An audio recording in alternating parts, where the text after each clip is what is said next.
Welcome to Part 7 of the Beyond the Secret NLP training series. In Part 6, we explored strategies, the internal sequences that produce behavior and results. Now we move into one of the most powerful tools in NLP, reframing. Reframing is the ability to change meaning, because meaning determines emotion, and emotion drives behavior. The event itself is rarely the problem. The interpretation of the event is what creates suffering or strength. When you change the frame, you change the experience. Reframing is the process of assigning a new meaning to an experience. It does not deny reality. It changes how you interpret it. Two people can experience the same event.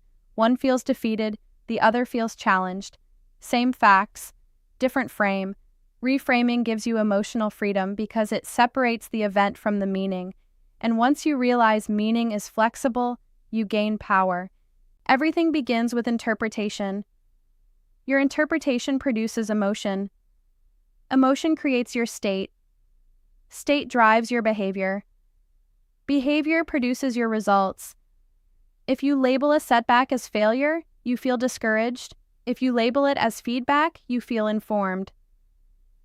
The label changes the emotional state, and the state changes what you do next. Reframing interrupts the automatic meaning the mind assigns and replaces it with something more empowering. Content reframing changes the meaning of the situation itself. For example, you didn't get the job. One frame, I'm not good enough. Another frame, this position wasn't aligned with my strengths. Same event, different meaning. Different emotional response. When you change the interpretation, you expand possibility. The situation has not changed, but your internal response has. Context reframing changes where or when something is useful. A behavior that seems negative in one context may be valuable in another. Stubbornness. In one frame, it looks rigid. In another frame, it is persistence. Impatience can be urgency. Sensitivity can be empathy. Many traits are not weaknesses. They are strengths misplaced in the wrong context. When you change the context, you change the value. Reframing begins with better questions. Instead of asking, "Why is this happening to me?" ask, "What else could this mean? How could this serve me? What is the lesson here? How will this strengthen me?" The nervous system responds to questions, and the quality of your questions determines the quality of your frame. A better question produces a better meaning. Here is a simple exercise. Think of a recent frustration. Write down the meaning you've been giving it.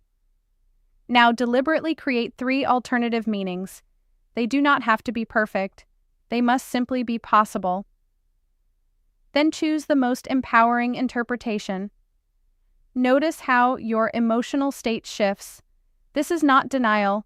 It is conscious meaning selection, and meaning selection is power. Reframing is especially powerful at the identity level.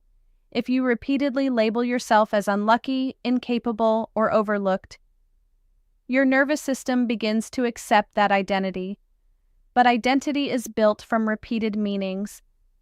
If you change the story, you change the self-image. And when self-image changes, behavior changes. You are not fixed. You are framed. Reframing is deeply aligned with spiritual practice. Religious science teaches that perception shapes experience. When you see divine order where others see chaos, you experience peace. When you interpret challenge as growth, you experience strength. Faith itself is a frame. It is the decision to interpret life through trust rather than fear. Reframing bridges NLP and spiritual principle. It allows you to consciously choose the lens through which you experience reality. In Part 7, we've learned something powerful. Events are neutral. Meaning is assigned. Meaning creates emotion.